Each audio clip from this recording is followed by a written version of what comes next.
আপনি এসব কিভাবে জানলেন? বলে যাচ্ছ, আমি রৌনক জামান, জামান গ্রুপের মালিক। এত বড় একটা ব্যবসা তো সুমন্ত্র বলে চালাচ্ছি না। আমার জীবনে থাকে এইচ অ্যান্ড এভরিওয়ানের ডিটেলস আমার কাছে।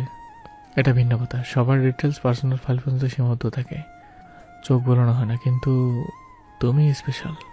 আমি কেন? তুমি কারণ তুমি তুমি আবেগে ভাসতে চায় না চিত্রলেখা, তাই বাস্তবতা পয়েন্ট আউট করে বলে, অলরেডি অফিসে নানান রকম গুঞ্জন আছে। এমন কিছু ঘটলে কি হবে আপনি ভাবতে পারছেন? আমাকে কেন ভাবতে হবে? ওরা আমার কোম্পানিতে চাকরি করে। বরং আমার ওয়াইফকে কিছু বলার আগে ওদের ভাবতে হবে। আর বলুক না, মানুষের বলা কি আসে যায়। আপনার আসে যায় না, কিন্তু আমার তো আসে যায়। হারানোর মতো আমার কিচ্ছু নেই নিজের আত্মসম্মান ছাড়া। ট্রাস্ট মি, কেউ তোমার আত্মসম্মানে বিন্দু মাত্র আঘাত করতে পারবে না। I will protect you. তবুও আপনি যেটা চাইছেন সেটা হয় না। তুমি হ্যাঁ বললেই হয়। আপনার জন্য আমাকে বিয়ের প্রস্তাব দেওয়া যতটা সহজ, বিয়ের করার চিন্তা করাটা যতটা সহজ, আমার জন্য এইসব চিন্তা করাটা ভীষণ কঠিন। আপনি বুঝবেন না। প্লিজ আমাকে এইসবে টানবেন না, দয়া করে মাফ করুন আমায়।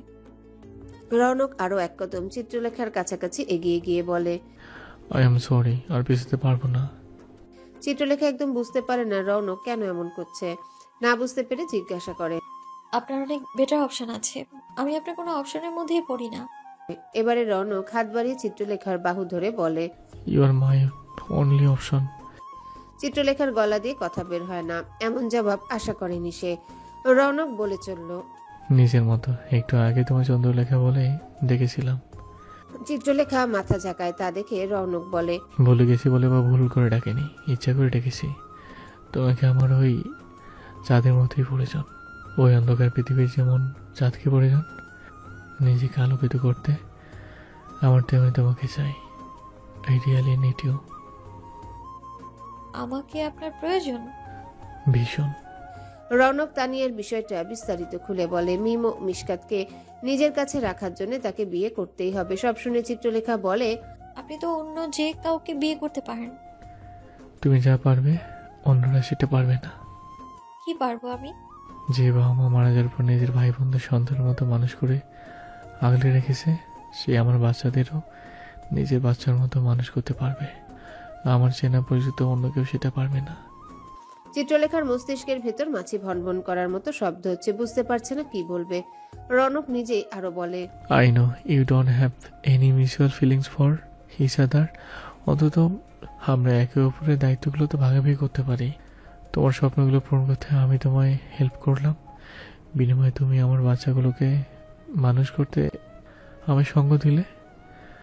আমি তোমার দায়িত্বের ভাগ নিব, আর তুমি আমার। বিনিময়ে আপনি আমায় টাকাও দেবেন? বউয়ের কি কোনো ফিক্সড স্যালারি হয়? আমাদের বিয়ের পর যা আমার তা তোমার। আমি কখনোই জানতে চাইব না কোথায় কিভাবে কত টাকা খরচ করছো। লিখনে বিদেশে যাওয়া, চারু নয়নের মেডিকেল পড়া, সবার স্বপ্ন পূরণ করতে আমি তোমার পাশে থাকবো। তুমি শুধু আমি বিয়ে করে উদ্ধার করো প্লিজ। চিত্রলেখা চুপ করে থাকে। রৌনক আরো বলে, আমি আমার জীবনে কখনো কাউকে রিকোয়েস্ট করিনি, আজ তোমাকে বলছি, রিকোয়েস্ট করছি, প্লিজ হেল্প মি। আমার একটু সময় লাগবে, আমাকে একটু ভাবতে দিন প্লিজ। ঠিক আছে, ভাবো। তুমি খুব বেশি সময় নিও না প্লিজ। আর পালানোর অযথা চেষ্টা করো না। আমি পারমিশন না দিলে তুমি পালাতে পারবে না। যদি পালাতে চাও তাহলে তোমার পেছন পেছনকে উপস্থিত হব। তোমাকে আমার লাগবেই, জানি। আমাকে সেলফিশের মতো শোনাচ্ছে, but I have no other choice. এক মুহূর্তে চুপ করে থেকে রৌনক আরো বলে, চলো তোমার বাসায় নামিয়ে দিই। চিত্রলেখা কথা বাড়ায় না, চুপচাপ গাড়িতে গিয়ে বসে। তার মস্তিষ্কের ভেতর সব জগা খিচুড়ি হয়ে গেছে রৌনকের কথা শুনে। এই মুহূর্তে আর কিছু ভাবতে পারছে না সে। রৌনকের গাড়িটা যখন বাড়ির সামনে এসে দাঁড়ায়, চিত্রলেখা বাড়তি কোনো কথা না বলে চুপচাপ নেমে যায়। রৌনক পেছন থেকে ডাকে, চন্দ্র কথা। রৌনকের ডাকে থমকে না দাঁড়িয়ে পারে না চিত্রলেখা। পেছন ফিরে তাকালে রৌনক নেমে এগিয়ে এসে মুখোমুখি দাঁড়িয়ে বলে, মনে রেখো, আই ব্যাডলি নিড ইউ। আর খুব বেশি চিন্তা করো না, সব ঠিক হয়ে যাবে। আমি সব ঠিক করে দেব, ট্রাস্ট মি। আবারও চিত্রলেখার কপালের উপরে থাকা চুলগুলো কানের পেছনে গুজে দিয়ে বলে, নিজের খেয়াল রেখো। উপায় ছিল না ভাবি, সবাই জানাজানি হয়ে গেলে অনেক ধরনের বাধা আসতে পারে। তো তো তুমি ভালোই করে জানো সবার আগে বাধা দিত তোমার শাশুড়ি, সেই জন্য এভাবে বিয়ে করতে বাধ্য হলাম। তানিয়া আরও বলে, এরপর কি করবে কিছু ভেবেছো? আর কি, বউ নিয়ে বাড়ি ফিরবো। ঠিক আছে, তাহলে আমি আর লাবিব না হয় আপাতত অফিসে ফিরে যাচ্ছি। তুমি কি আজ অফিসে ফিরবে? রৌনক একবার চিত্রলেখার দিকে তাকিয়ে বলে, মনে হয় না আজ আর অফিসে ফিরবো। আমার বাসায় তো পরে জানাবো, আগে ওর বাসায় কথা বলতে হবে। লাবিব বেরিয়ে যাবার আগে চিত্রলেখার পাশে দাঁড়িয়ে বলে, খুব বেশি চিন্তা করবেন না, সব ঠিক হয়ে যাবে। আর কিছু না বললেও এতটুকু বলতে পারি, খাঁটি একজন মানুষকে পাশে পেয়েছো আজীবনের জন্য। চিত্রলেখা মুখ তুলে একবার লাবিবের দিকে তাকায়, কিন্তু কিছু বলতে পারে না। ওরা চলে গেলে রৌনক বলে, চলো তোমার বাড়ি যাই, সবাইকে জানাতে হবে তো। গাড়িতে ওঠার আগে চিত্রলেখা বলে, আগে আমাকে একটু নূরজাহান রোডে নিয়ে যাবেন প্লিজ। ঠিক আছে। রৌনক জানে নূরজাহান রোড চিত্রলেখার বান্ধবী আফিফা থাকে, আগের দিন ওখান থেকে নিয়ে এসেছে তাকে, তাই বাড়তি প্রশ্ন করেন না। চিত্রলেখার মানসিক অবস্থাটা আন্দাজ করতে পারছে। গাড়িটা এসে আফিফার বাসার সামনে এসে দাঁড়ালে রৌনক বলে, কখন নিতে আসবো? আপনাকে কষ্ট করে আসতে হবে না, আমি নিজেই চলে যেতে পারবো। তোমাকে আর একা পথ চলতে হবে না, এখন থেকে সব দায় দায়িত্ব আমার। কখন আসবো বলো, রাতে বাসায় নিয়ে যাবো তোমাকে। আজকের রাতটা সময় দিন আমায় প্লিজ। রৌনক বুঝতে পারে তাই আপত্তি করে না, বরং হাত বাড়িয়ে চিত্রলেখার মাথায় আলতো করে হাত বুলিয়ে দিয়ে বলে, ঠিক আছে, আজ থাকো নিজের পরিবারের সঙ্গে, তবে কাল কিন্তু শিওর নিয়ে যাব, আর আপত্তি শুনবো না। মাথা ঝাঁকায় চিত্রলেখা। গাড়ি থেকে নেমে গেলে রৌনকও নেমে আফিফার বাড়ির গেট পর্যন্ত এসে বলে, বাসায় ফিরে যাওয়ার সময় আমায় কল দিও, আমি এসে দিয়ে আসবো। আপনাকে কষ্ট করতে হবে না, আমি পারবো। আমি চাই না তুমি পড়ো, আমার কথায় যেন নচ্চর না হয়। যখন বাড়ি ফিরবে একটা কল দিও, যতই ব্যস্ত থাকি না কেন আমি চলে আসবো। চিত্রলেখার কথা বাড়ায় না, বিল্ডিং এর ভেতর চলে যায়। পেছনে রৌনক খানিকক্ষণ দাঁড়িয়ে থেকে গাড়িতে উঠে পড়ে। আর যেহেতু চিত্রলেখা যাচ্ছে না, তাই অফিস ফিরে যাবার সিদ্ধান্ত নেয়। অযথা সময় অপচয় করে কাজ নেই। কি বলছিস এসব? তোর মাথা ঠিক আছে তো? চিত্রলেখার মুখে বিয়ের কথা শুনে এটা ছিল আফিফার প্রাথমিক রিয়াকশন। ভীষণ রকম অবাক হয়েছে, সেই সাথে শকও হয়েছে। শক হওয়ারই কথা, এভাবে হুটহাট বিয়ে করার মানুষ চিত্রলেখা নয়। তা আফিফার চাইতে ভালো কেউ জানে না। তাছাড়া গতকাল যে মানুষটা বলে গেল বিয়েটিয়ে তার জন্য নয়, আজ কিনা সেই মানুষটা এসে বলছে সে বিয়ে করে ফেলেছে। এমন কথা শোনার পর আফিফা যে ফিট খেয়ে পড়ে যায়নি তাই যথেষ্ট। নয়তো চিত্রলেখার মুখে এমন কথা শুনে আফিফার এতক্ষণে ফিট হয়ে যাওয়ার কথা। চিত্রলেখা বলে, ঠিকই শুনেছিস, আমি ভুল বলছি না, মাথাও ঠিকঠাকই আছে আমার। সত্যি বিয়ে করেছি, বিয়ে করে সরাসরি তোর কাছে চলে এলাম। এই মুহূর্তে বাড়ি গিয়ে খালা, লিখন বা কোনো কাউকে ফেস করতে পারবো না, তাই তোর কাছে ছুটে চলে এলাম। চিত্রলেখার কথার আগামাথা কোনো কিছুই আফিফার বোধগম্য হয় না। 12 বছরের বেশি সময় তাদের বন্ধুত্বের। আফিফা ভালো মতো চিনে চিত্রলেখাকে, অন্য আর সবাইকে দিয়ে এই কাজ সম্ভব হলেও চিত্রলেখাকে দিয়ে চিন্তাও করা যায় না। আফিফাকে চুপ করে থাকতে দেখে চিত্রলেখা বলে, কি রে, কিছু বল, চুপ করে আছিস কেন? বলবি তো তুই, এমন একটা বানোয়াট কথা বলবি আর আমি বিশ্বাস করে ফেলবো ভাবছিস? দুজনে বিছানার উপর মুখোমুখি বসে আছে, দূরত্ব সামান্য। চিত্রলেখা আফিফার হাত ধরে বলে, এই তোকে ছুঁয়ে বলছি, সত্যিই বিয়ে করে ফেলেছি। সবার আগে তোর কাছে আসলাম নিজেকে সামলে নেওয়ার জন্য। আমি চাই না খালা, লিখন, চারু, চয়ন ওরা কেউ আমায় ভুল বুঝুক। আর আমি ভুল বুঝবো না তোকে? তোকে তো আমি চিনি, পৃথিবীর সবাই একজোট হয়ে আমায় ভুল বুঝলেও তুই কোনোদিন আমায় ভুল বুঝবি না। তোর জন্য আমি সব কিছুর ঊর্ধ্বে। কথাটা একদম সত্যি বলেছে চিত্রলেখা। সবাই তাকে ভুল বুঝলেও একমাত্র আফিফা একজন যে হয়তো কোনোদিনও তাকে ভুল বুঝবে না। এমনকি চিত্রলেখা যদি কাউকে খুন করে এসে আফিফাকে জানায়, তবুও সে ভাববে নিশ্চয়ই কারণ আছে বলেই চিত্রলেখা এমন কাজ করেছে। তাই বিয়েটা করে থাকলেও যে এর পিছনেও বড় ধরনের কোনো কারণ লুকিয়ে আছে তা আন্দাজ করতে অসুবিধা হচ্ছে না আফিফার। নিজের চোখ মুখে সিরিয়াস ভাব খানিকটা কমিয়ে আফিফা এবারে জিজ্ঞাসা করে, বিয়েটা করলি কাকে মামুন ভাই? তোর মাথা ঠিক আছে? মামুন ভাইকে বিয়ে করলে এভাবে করতাম? তাহলে? অসহায় দৃষ্টি নিয়ে বান্ধবীর দিকে তাকিয়ে থাকে চিত্রলেখা। আফিফার বুঝতে অসুবিধা হয় না। সে চোখ বড় বড় করে তাকিয়ে বলে, তোর বস? মাথা ঝাঁকায় চিত্রলেখা। এই কথা শোনার পর আফিফার মাথার ভেতরে তালগোল পাকিয়ে যায়। কিভাবে কি হলো বুঝে উঠতে পারে না সে। এমনটা তো হওয়ার কথা ছিল না। চিত্রলেখা নিজেই গতকাল লম্বা লেকচার দিয়ে গেল, সামাজিক অবস্থার লম্বা ব্যাখ্যা দিল। দুজনের মধ্যকার অসামঞ্জস্যতার কথা বলল, কিন্তু তারপরে কি এমন হলো? এত কিছুর পরেও এমন একটা ঘটনা কিভাবে ঘটে গেল মিলাতে পারে না আফিফা। নিজেকে সামলে নেওয়ার চেষ্টা করে বলে, এই থাম, তুই দাঁড়া, একটু পানি খেয়ে নি, আপাতত মাথা কাজ করছে না আমার। আফিফা সত্যি সত্যি উঠে গিয়ে এক বোতল ঠান্ডা পানি ও গ্লাস নিয়ে ফিরে এলো। এক গ্লাস ঠান্ডা পানি চিত্রলেখার দিকে তাক করে বলে। নি ধর, পানিটা খা। চিত্রলেখা আপত্তি করে না। পানিটা এই মুহূর্তে এমনিও তার দরকার ছিল। গলা বুক আগে থেকেই শুকিয়েছিল তার। দুই বান্ধবীর পানি খাওয়ার পর্ব শেষ হলে এবারে আফিফা জিজ্ঞাসা করে, ঘটনাটা কি খুলে বলতো আমাকে? এমনি এমনি তো বিয়ে করে ফেলার মানুষ তুই না, নিশ্চয়ই কোনো একটা কারণ আছে, খুলে বলতো কি হয়েছে। চিত্রলেখা ফস করে একটা দীর্ঘশ্বাস ছেড়ে বলে, খালু বাড়িটা বিক্রি করে ফেলবেন। বিড়ি বিক্রি করে ফেললে তোরা কোথায় থাকবি? আমাদের তো উনি এমনিতেই 1 মাসের আলটিমেটাম দিয়ে দিয়েছেন বাড়ি ছেড়ে যাওয়ার।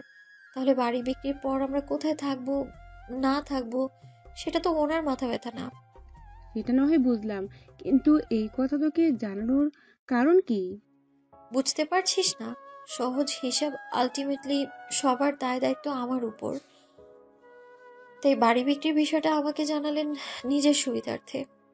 খালাকে বললে উনি হয়তো আকুতি মিনতি করতে বাড়ি বিক্রি না করতেন। আমি তো আর খালুকে না করব না, সেই এখতিয়ার আমার নেই। আর উনি ভালো করেই জানেন আমার এখতিয়ারের বাইরে গিয়ে কোনো কথা আমি ওনাকে বলবো না। তবে আমার মনে হয় খালু কথাটা খালাকে জানাতে এসেছিলেন, কিন্তু সামনে পেয়ে আমাই বলে ফেললেন। এতে ওনার জন্যই ভালো হলো, খালাকেও ফেস করা লাগলো না। আর দায়িত্ব যার উপর সরাসরি তাকেই জানানো হয়ে গেল। খালাকে জানালে হয়তো সমস্যা তৈরি হতো কোনো, কিন্তু আমাকে জানানোর ফলে কোনো ধরনের জটিলতা তৈরি হয়নি। খালুর বাড়ির তিনি বেচবে না রাখবে সেখানে নিশ্চয়ই আমার কোনো কথা থাকতে পারে না। ওনার বাড়িতে থাকছি বলে উনি কেবল আমায় জানালেন, বাস এতটুকুই। সে না হয় বুঝলাম, কিন্তু হঠাৎ বাড়ি বিক্রি করতে এমন মরিয়া হয়ে উঠলো কেন? এক মুহূর্ত চুপ করে থেকে চিত্রলেখা বলে, খালু আবার বিয়ে করেছে। খালা জানেন? মাথা ঝাঁকা চিত্রলেখা। চিত্রলেখার বিয়ের কথা শুনে যতখানি অবাক হয়েছিল আফিফা এই মুহূর্তে তার চাইতে আরো বেশি অবাক হয়েছে। সেই সঙ্গে খালার জন্য কষ্ট অনুভব করছে। আফসোসের সুরে আফিফা বলে, খালা মানুষটাকে ভালোবেসে সারা জীবন দিয়ে গেলেন, অথচ এই বয়সে এসে প্রতারণার শিকার হতে হলো। এমন কাজ করার আগে একবারও খালার কথা ভাবলেন না উনি? খালা কষ্ট পাবে এটা ভাবলেন না? খালু খালার কথা ভাবা অনেক আগে ছেড়ে দিয়েছেন। উনি কখনো আমাদের আপন করে নিতে পারেননি, চাননি আমরা ওনাদের জীবনে আসি, বাড়িতে আসি। ওনার কথার অবাধ্য হয়ে খালা যখন আমাদের 4 ভাই বোনকে বুকে টেনে নিলেন, তখন থেকেই খালা খালুকে নিজের থেকে সরিয়ে দিতে শুরু করেছেন। খালার কথা ভাবতে বাদ দিয়ে দিয়েছেন উনি। তোদের সাথে ওনার সমস্যাটা কোথায় বুঝতে পারছি আমি। কখনো তো তোদের একজনকেও ওনার নামে একটু কথা বলতে শুনলাম, তাহলে সমস্যাটা কোথায়? পৃথিবীটা অনেক বিচিত্র রে আফি। এখানে তোর আমার চিন্তা ভাবনার চাইতে ভিন্ন চিন্তা ভাবনার অনেক মানুষ আছে। প্রত্যেকেই একে অপরের থেকে ভিন্ন, এমনকি তাদের চিন্তা ভাবনা, দেখার দৃষ্টিভঙ্গিও ভিন্ন। এই পৃথিবীতেই এমন অনেক মানুষ আছে যাদের নিজের সন্তান নেই। তারা বাবা মাহীন এতিম বাচ্চাদের বুকে টেনে নেয়, বাবা মায়ের আদর স্নেহ ভালোবাসা দিয়ে মানুষ করে। আবার সেই একই পৃথিবীতে খালুর মতো অনেকে আছে যাদের নিজের সন্তান নেই বলে তারা অন্যের সন্তানের মুখের হাসি সহ্য করতে পারে না। তারা চেনে শুধু নিজের রক্ত, নিজের বংশ। দত্তক নিলে তো আর নিজের রক্ত হলো না। খালু কখনো মানতেই পারেননি যে ওনাদের বাচ্চা না হওয়ার জন্য খালা দায়ী না, বরং সমস্যাটা ওনার। এই কঠিন সত্যটা খালু মানতে পারেননি কখনো, এমনকি মানতে চানও না। কিন্তু বাড়িটা কেন বিক্রি করতে চাইছেন সেটা তো বুঝলাম না। কিছুদিন আগেই খালু মিরপুরে প্রায় 25 লাখ টাকা দিয়ে একটা ফ্ল্যাট কিনেছেন। ডাউন পেমেন্ট করে দিয়েছেন, কিন্তু বাকি টাকা পরিশোধ করার মতো টাকা ওনার কাছে নেই। ফ্ল্যাট কেনার সময় এলাকায় ওনার যে 2টা দোকান আছে তা বিক্রি করে দিয়েছেন। বাজারে ওনার আরো 2টা দোকান আছে, কিন্তু ওই 2টা থেকে খালু বড় অঙ্কের ভাড়া পান। এই বাজারের দোকান দুটো বিক্রি করলে ওনার সংসার চলবে না। সেই জন্য ওনার কাছে বেস্ট অপশন হচ্ছে বাড়িটা বিক্রি করে দেয়া। এতে করে 2টো কাজ হবে: 1, ফ্ল্যাটের বাকি টাকা একেবারে দিয়ে দিতে পারবেন, আর 2, খালা সহ আমরা খুব সহজেই ওনার ঘাট থেকে নেমে যাব। তোরা তো কোনোদিনই ওনার ঘাড়ে ছিলি না। তুই চাকরিতে জয়েন করার পর থেকে উনি সংসারে একটা পয়সাও দেননি, তাহলে সেই সব টাকা পয়সা কোথায়? বুঝতে পারলি না?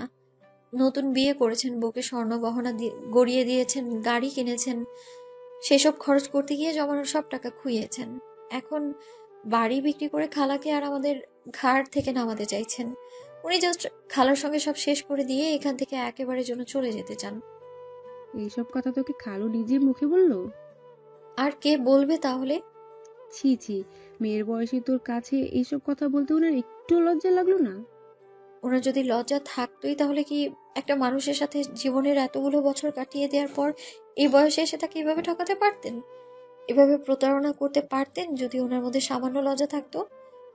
মানুষ পারে এভাবে একটা মানুষকে ঠকাতে? খালা নিঃস্বার্থভাবে তার সারাটা জীবন দিয়ে গেলেন, অথচ বিনিময়ে কি পেলেন? বেইমানি আর প্রতারণা।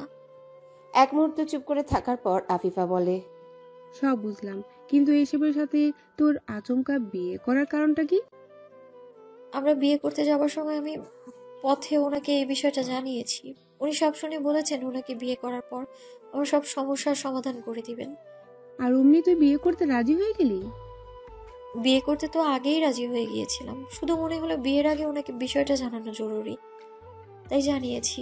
চিত্রলেখাকে ভুল বুঝে নয়, কেবল পরিস্থিতি বিবেচনা করে আফিফা বলে, এত কিছু না জানলে দূর থেকে সাধারণ দৃষ্টিতে দেখলে মনে হবে টাকার কাছে তুই নিজেকে।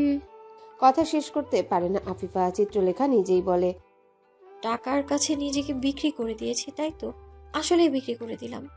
ভাই বোনদের ভবিষ্যৎ গড়ব, ওদের স্বপ্ন পূরণ করব, সেই সাধ্য আমার নেই। এমন কোনো মূল্যবান কিছু নেই যার বিনিময়ে কিছু করব। আমার কেবল আমিই আছি, তাই নিজেকেই বিক্রি করে দিলাম। এইভাবে বলছিস কেন? আমার যদি সারা জীবনও গাধার খাটুনি খাটতে হয় তবু কিচ্ছু করতে পারবো না। সবার জন্য একটা ভালো থাকার জায়গা, 3 বেলা ভালো খাবার জোগাড় করতেই হিমশিম খেয়ে যাব আমি। সেখানে লিখনের বিদেশ যাওয়া, চারুচয়নের ডাক্তারি পড়া, খালার দায়িত্ব, কিভাবে করবো এত কিছু আমি?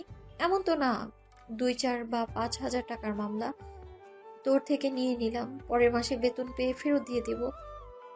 এইবারে আমার প্রয়োজনটা অনেক বড় রে। তাই বলে নিজেকে ঠকাবি? না তো, আমি তো ঠকিনি। রৌনক জামান এমন একটা নাম যার জন্য লোকচক্ষুর আড়ালে আমার মতো 10 জন চিত্রলেখাকে পালা কোনো ব্যাপারই না। অথচ দেখ, উনি তো আমায় কোনো কুপ্রস্তাব দেননি, কোনো অনৈতিক সম্পর্কে জড়াননি, বরং বিয়ে করেছেন।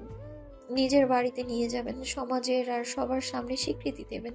এর চাইতে ভালো তো আমার সাথে আর হওয়ার কথাও না। এতখানিও তো আমার পাওয়ার কথা ছিল না। রৌনক জামানের বিয়ে করা বউ আমি। এত ভালো কিছু তো আমি নিজের জন্য কখনো আশাও করিনি। এত নাম করা একজন মানুষের বউ হয়েছি, এরপর আর কি চাই জীবনে বলতো? টাকা পয়সায় যদি সব হয়ে গেল, কখনো চিন্তাও করিনি যে তুই সব সময় টাকা পয়সাকে তার তুচ্ছ তাচ্ছিল্য করেছিস। সেই তোর মুখেই এমন কথা শুনতে হবে একদিন। তোর জন্য টাকা এত গুরুত্বপূর্ণ হয়ে দাঁড়াবে। টাকা পয়সা এখনো আমার জন্য তেমন কোনো গুরুত্ব বহন করে না আফি, কিন্তু আমার আশেপাশে কাছের মানুষগুলো সব স্বপ্ন পূরণ করতে, ওদের ভালো রাখতে টাকা লাগবে আমার। বেঁচে থাকতে হলে প্রত্যেককে টাকার কাছে হাঁটু গাড়তে হবে, মাথা নত করতে হবে। এর কোনো বিকল্প নেই। আমার নিজের জন্য সত্যি কিচ্ছু চাই না, কিন্তু লিখন, চারু, চয়ন, ওদের স্বপ্ন পূরণ করতে গেলে অনেক টাকার দরকার। খালা যেমন সারা জীবন ভালো থাকতে পারে, সেই ব্যবস্থা করতে গেলেও টাকার প্রয়োজন। তুই শান্ত ভাইয়াকেই দেখ না, তোদের ফেলে একলা সেই চট্টগ্রাম পড়ে আছেন কেন? ভালো ইনকাম করতেই তো, তাই না? খালাম্মাকে, তোকে, বাবলুকে যেন একটা ভালো জীবন দিতে পারে, সেই জন্যই তো এত কষ্ট। দূরত্ব সহ্য করে পড়ে আছে, মাস শেষে ভালো মাইনে পাচ্ছেন বলেই তো কষ্টকে ওনার কাছে কষ্ট মনে হচ্ছে না। আমার নিজের জন্য কিচ্ছু চাই না, গাড়ি বাড়ি এগুলোর প্রতি আমার কোনো আগ্রহ বা লোভ কিচ্ছু নেই, কিন্তু ওদের জন্য কিছু করতে হলে আমার টাকার প্রয়োজন অনেক, যা আমার নেই। তাই নিজেকে বিক্রি করে দিয়ে হলেও আমি ওদের জন্য করব। আফিফা এই প্রসঙ্গে আর কথা বলে না। চিত্রলেখার কাজ ঘেঁষে তাকে জড়িয়ে ধরে বলে, আমি সবসময় তোর সাথে আছি। বান্ধবীর কাছে এই ভরসাটে আশা করেছিল চিত্রলেখা, এমনকি সে নিরাশ হয়নি। নার্গিস বেগম নিজের ঘর থেকে বেরিয়ে ড্রয়িং রুমে আসতেই দেখেন চারু একলাই বসে আছে। এগিয়ে এসে পাশে বসতে বসতে জিজ্ঞাসা করেন, তোর আপা কই রে মা? আপা তো সেই বিকালে কই যেন গেল, এখনো পর্যন্ত ফেরে নাই। একবার ড্রয়িং রুমে দেয়াল ঘড়িটার দিকে তাকান নার্গিস বেগম। 8টা বাজতে চলল। আচমকাই বুকের ভেতরটা কেমন করে উঠল ওনার। ব্যস্ত হয়ে ব্যাকুল সুরে বললেন, কই গেছে? কত রাত হয়ে যাইতেছে, এখনো ফিরে নাই। আমাকে আরো আগে জানাবি না তুই? জলদি একটা ফোন কর। কই আছে খবর নেই। লিখন রে ফোন দিয়ে জানা, ও গিয়ে নিয়ে আসুক। তুই আগে ফোন দিয়ে জান কই আছে। খালা হাইপার হয়ে যাচ্ছে বুঝতে পেরে চারু বলে, তুমি ব্যস্ত হইও না, আপা বের হয়ে যাওয়ার পরেই ফোন দিয়ে খবর নিছি আমি। বৃষ্টি আপুদের বাসায় গেছে। বৃষ্টি আপুই ফোন করে তাকে যাইতে বলেছে কি না কি দরকার। চাইলে আসবে, তুমি খামোখা চিন্তা করো না, প্রেশার বাড়াইও না। তো এই কথাটা তুই আমাকে আগে বলবি না? বলার সুযোগ কই দিলা? তার আগেই তো শুরু হয়ে গেল তুমি। আজকাল যে কি এত ভাবো কিছুই বুঝি না। বুঝবি যখন তোর নিজের সংসার হবে, তুই নিজে মা হবি, তখন বুঝবি সংসারের কত জ্বালা, সন্তানের কত জ্বালা, নারী হওয়ার কত জ্বালা। সেটা যখন এটা তখন দেখা যাবে। এখন বলো কি খাইতে দেবো তোমারে? আসার পরেই তো দিলা ঘুম, সকালবেলায় কোনো রকম খাইয়া দিলা দৌড়। দুপুরে কিছু খাইছো কিনা কে জানে। কয়টা ভাত দেই তোমারে? না, ভাত দিস না, এক কাপ চা দে। আচ্ছা বসো তুমি, আমি চা নিয়ে আসতেছি। চারু উঠে রান্নাঘরে চলে আসে খালার জন্য চা বানাতে। এইমাত্র সে খালাকে একটা ডাহা মিথ্যা কথা বলেছে। এই ধরনের মিথ্যা কথা সাধারণত চারু বলে না, কিন্তু আজকে মিথ্যা বলা ছাড়া উপায় ছিল না। খালাকে অতিরিক্ত হাইপার হয়ে যেতে দেখে বাধ্য হয়ে মিথ্যার আশ্রয় নিতে হয়েছে ওকে। তাছাড়া এই মুহূর্তে চারুর সবচাইতে বেশি চিন্তা হচ্ছে চিত্রলেখার জন্য। সেই বিকেলবেলায় কাউকে কিছু না জানিয়ে বেরিয়ে গেল, এমনকি মোবাইলও সঙ্গে নেয়নি। এই বেতাইল্লা কাজ চিত্রলেখা কখনো করে না। আজ কি হলো, কোথায় গেল এমন করে কে জানে। তবে দুশ্চিন্তা হচ্ছে চারুর। এই পর্যন্ত বেশ কয়বারই চিন্তা করেছে আফিফাকে ফোন করে খোঁজ নিবে ওখানে গিয়েছে কিনা, কিন্তু ফোন করার সাহস হয়নি। অকারণে কাউকে বিরক্ত করাটা চিত্রলেখা একদমই পছন্দ করে না। যদি সে ওখানে না গিয়ে থাকে তাহলে বাড়ি ফিরে যখন জানবে তাকে খুঁজতে চারু আফিফাকে ফোন করেছে, তখন চারুর কপালে শনির দশা আছে। কিন্তু আফিফা ছাড়া আর কারো কথাও মাথায় আসছে না চারুর। চিত্রলেখার জীবনে হাতে গোনা কয়েকজন মানুষই আছে যাদের কাছে সে যেতে পারে। অনেক চিন্তা ভাবনা করে শেষ পর্যন্ত আর কোনো উপায় খুঁজে পায় না। বানিয়ে মিথ্যা বলে খালাকে শান্ত করা গেছে আপাতত, কিন্তু জলদি চিত্রলেখা বাড়ি না ফিরলে তখন আর চারুর মিথ্যা ধোপে টিকবে না। কোনো কারণে খালা বা লিখনের যে কোনো একজন চিত্রলেখাকে ফোন করলে চারুর মিথ্যা ধরা পড়ে যাবে। যদিও চিত্রলেখার ফোনটা সে সাইলেন্ট করে লুকিয়ে রেখেছেন যেন কেউ দেখে না ফেলে। চিত্রলেখা ফোন নিয়ে যায়নি এ কথা বাড়ির কেউ জানলেই খেল খতম হয়ে যাবে। এখন পর্যন্ত লিখনকে কিছু জানায়নি চারু। খালাকে কিছু একটা বলে বুঝাতে পারলেও লিখনকে বুঝ দিতে পারবে না। যা হয় হবে, না হয় খেলো বকা। তবুও আফিফাকে ফোন করার সিদ্ধান্ত নেয় চারু। ওখানে না থাকলেও নিশ্চয়ই আফিফা তাকে হেল্প করতে পারবে চিত্রলেখা কোথায় আছে জানতে। চায়ের পাতিলটা চুলায় বসিয়ে দেয় চারু জাল হতে। ততক্ষণে সে আফিফাকে ফোন লাগায় বোনের খবর জানতে। ফোনটা বেজে উঠতে আফিফা উঠে গিয়ে বেড সাইডে টেবিলে থাকা মোবাইলটা হাতে নিয়ে চমকে উঠে চিত্রলেখাকে জিজ্ঞাসা করে, তুই যে আমার এখানে আসছিস এই কথা চারু জানি? আফিফা এগিয়ে এসে চিত্রলেখার মুখের সামনে নিজের মোবাইলটা বাড়িয়ে ধরে। তার ফোনের স্ক্রিনে চারুর নাম ভাসছে। ব্যস্ত সুরে আফিফা জিজ্ঞাসা করে, কি বলবো ওরা? তোর বলতে হবে না, আমিই বলছি। হাত বাড়িয়ে দ্রুত ফোনটা নেয় চিত্রলেখা। বিয়ের ঘটনাটা এতটাই ঘাবড়ে গিয়েছিল যে বাড়িতে জানানোর কথা খেয়ালই ছিল না তার। এমনকি এখানে আসার পর যে মনে করে চারুকে অন্তত একটা ফোন করবে সেই খেয়ালটাও মাথা থেকে উধাও হয়ে গিয়েছিল তার। কল রিসিভ হতে বড় বোনের কণ্ঠ শুনতে পেয়ে হাঁফ ছেড়ে বাঁচে চারু। হড়বড় করে বলতে শুরু করে, আপা তুমি আফিফা আপুর বাসায় গেছো, আমাকে বলে যাবে না? সে কখন বাইর হইছো, মোবাইলটাও সাথে নাও নাই। কত রাত হয়ে যাইতেছে, আমি কত ভয় পেয়ে গেছিলাম তুমি জানো? চিত্রলেখা অনুভব করতে পারে চারুর গলা ধরে আসছে। কথা বলতে বলতে সূক্ষ্ম অপরাধবোধ ক্রিয়া করে তার ভিতরে। বলে, আফি ফোন করে বললো ওর শরীরটা ভালো না। ওর কথা শুনে আমার মাথা ঠিক ছিল না রে, অমনি চলে আসছি, ফোনটাও ফেলে রেখে আসছি। এখানে এসে ওরে দেখার পর আর মাথায় ছিল না যে তোকে একটা ফোন করব। কি হয়েছে আপুর, শরীর কি বেশি খারাপ? এখন অনেকটা ভালো আছে, শরীরটা দুর্বল হয়ে গেছে। ও আচ্ছা, তাহলে কি তুমি রাতে ওইখানেই থাকবা? না থাকবো না, একটু পরে চলে আসবো। আমি কি ভাইয়াকে বলবো তোমার একে নিয়ে আসতে? তোর কি মাথা নষ্ট হয়ে গেল চারু? গতকাল খালা লিখনকে গলির মোড়ে পাঠিয়েছে আমায় আগিয়ে নিতে, আজকে তুই বলছিস লিখনকে পাঠাবি আমায় নিয়ে যেতে। তোদের হয়েছেটা কি বলতো? আমি কি ছোট বাচ্চা যে আমাকে এসে নিয়ে যাওয়া লাগবে? আরে রাগ হও কেন, রাত হয়ে গেছে সেই জন্য তো বললাম। তোর এত ভাবা লাগবে না। লিখনকেও পাঠাতে হবে না, আধা ঘন্টার মধ্যেই আমি বাসায় চলে আসবো। আচ্ছা। আর কিছু বলবি? খালা তোমার জন্য অনেক টেনশন করতেছিল, তাই বলছি তুমি বৃষ্টি আপুদের বাসায় গেছো। আর বৃষ্টি কি জানে? কিছু জানে না। আমি কি বৃষ্টি আপুকে ফোন করে বলবো বিষয়টা? দরকার নেই, কারে কি বলতে হবে তা আমি ফিরেই বলবো। তোর আর আমাকে কিছু বলতে হবে না, আসছি আমি। চিত্রলেখা কল কাটতেই আফিফা তাকে ব্যঙ্গ করে বলে, আমার তো শরীর ভালো না, আজকাল রাতটা না হয় এখানেই থেকে যা। বান্ধবীর কথা শুনে হেসে ফেলে চিত্রলেখা। তবুও ভালো, এতক্ষণে বেচারির মুখে হাসিতে ফুটেছে। চিত্রলেখা বলে, কি করতাম বল, এই মুহূর্তে সত্যিটা বলা তো সম্ভব না, তাই বাহানা করতে হলো। সে না হয় বুঝলাম, কিন্তু আমাকে বল, তোর আসলে কি মাথা ঠিক আছে? কেন? আমার আবার মাথার কি হলো? আয় আমার সঙ্গে। আফিফা চিত্রলেখার হাত ধরে তাকে টেনে ড্রেসিং টেবিলের আয়নার সামনে নিয়ে দাঁড় করায়। পেছন থেকে বলে, তোকে দেখে কেউ বলবে আজ তোর বিয়ে হয়েছে, তুই নতুন বউ? আয়নায় চিত্রলেখা একবার আপাদমস্তক দেখে নেয় নিজেকে। আসলেই তাকে দেখে কেউ বলবে না সে নতুন বউ। সদ্যই তার বিয়ে হয়েছে। বাসায় পড়া সুতির সাধারণ একটা জামা তার পরনে। চোখে মুখে কোনো প্রসাধনীর বালাই নেই, বরং চোখের নিচ খানিকটা কালচে হয়ে গেছে নানা রকম চিন্তা ভাবনায়। কোমর সমান চুলগুলো হাত খোপা করা, এমনকি চিরুনি দিয়ে আছড়েও নেয়নি। নিজেকে ব্যঙ্গ করে বা চিত্রলেখা বলে, মানুষটা ঠকে গেল রে, নয়তো আমার মতো দেখতে অসুন্দর মেয়েকে কেউ বিয়ে করে? জীবনের জন্য জঘন্য রকম ঠকে গেল মানুষটা। বলেই হেসে ফেলে চিত্রলেখা। রৌনকের জন্য আফসোস হয় তার। পেছন থেকে আফিফা তার কাঁধে হাত রেখে বলে, তোর মানুষটা কেমন তা তো জানি না, তবে এইটুকু বলতে পারি একদমই ঠকিনি, বরং তুই হবি তার জীবনের সবচেয়ে চমৎকার পাওয়া। আমার তো গতকাল তোর কথা শুনেই মনে হয়েছিল লোকটা তোকে ভালোবাসে।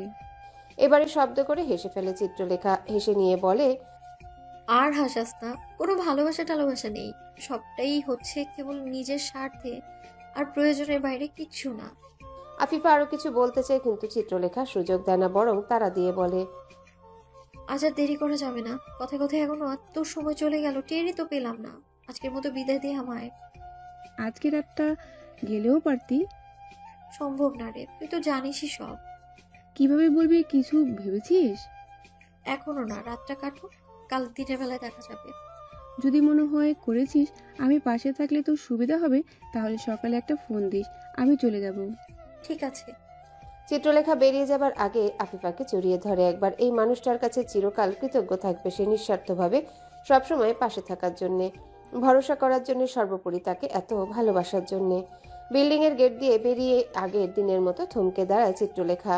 তবে আগের দিনের চাইতে আজ একটু বেশি অবাক হয়েছে সে, রাস্তার অন্য পাশে রৌনককে দাঁড়িয়ে থাকতে দেখে। প্রথমে থমকে দাঁড়িয়ে পড়লেও পর মুহূর্তে নিজেকে সামলে নিয়ে চিত্রলেখা এগিয়ে যায় রৌনকের কাছাকাছি।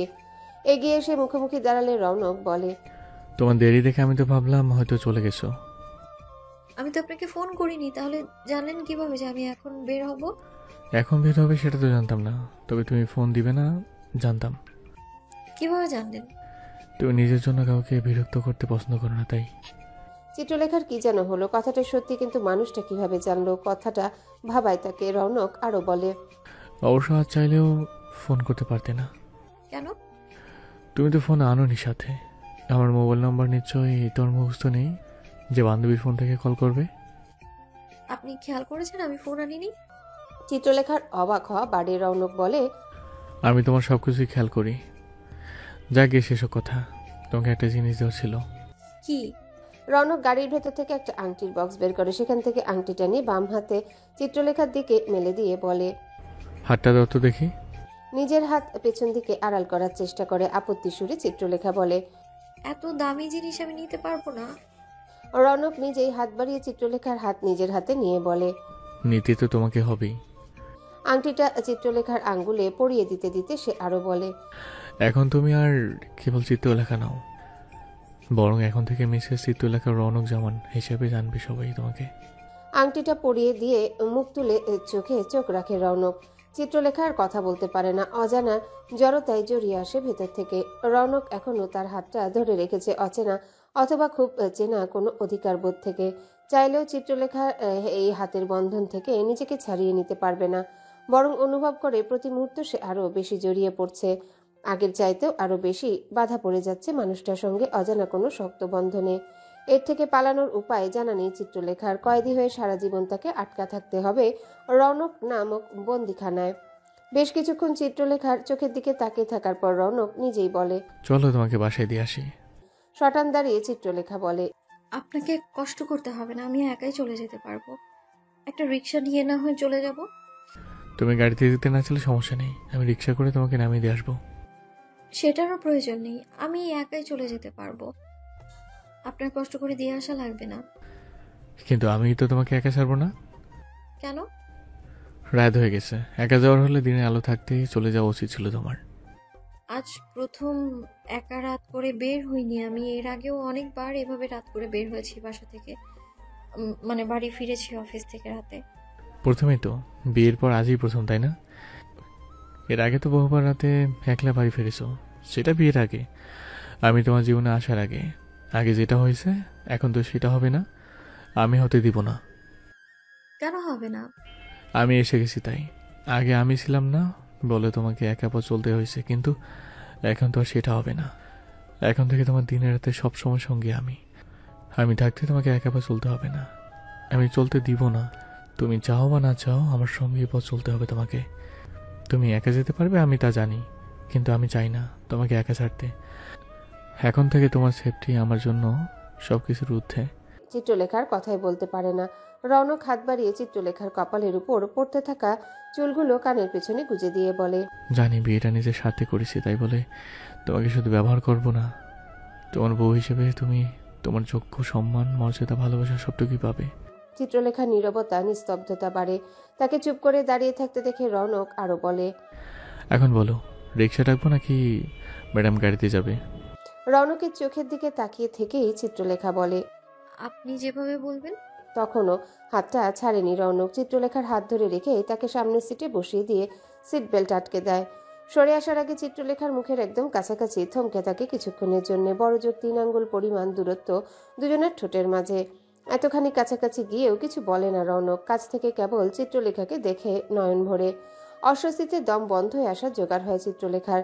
একবার ঢোক গিলে নিয়ে মিনমিনে সুরে বলে, কি দেখছেন? তুমি বুঝবে না। আর অপেক্ষা না করে সরে গিয়ে দরজা আটকে দিয়ে রৌনক গিয়ে ড্রাইভিং সিটে বসে। রৌনকের গাড়িটা যখন চিত্রলেখার বাড়ির গেটের কাছে এসে দাঁড়ায়, নামার আগে চিত্রলেখা বলে, আপনি প্লিজ নামবেন না। কেন? আমি চাই না আপনাকে কেউ দেখুক। আমাকে দেখলে কি হবে? এই মুহূর্তে এত ব্যাখ্যা করতে পারবো না, প্লিজ নামবেন না। চিত্রলেখা রৌনককে আর কিছু বলার সুযোগ না দিয়ে গাড়ি থেকে নেমে পড়ে।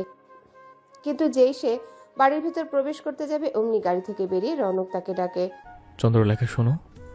বাধ্য হয়ে দাঁড়িয়ে পড়ে চিত্রলেখা।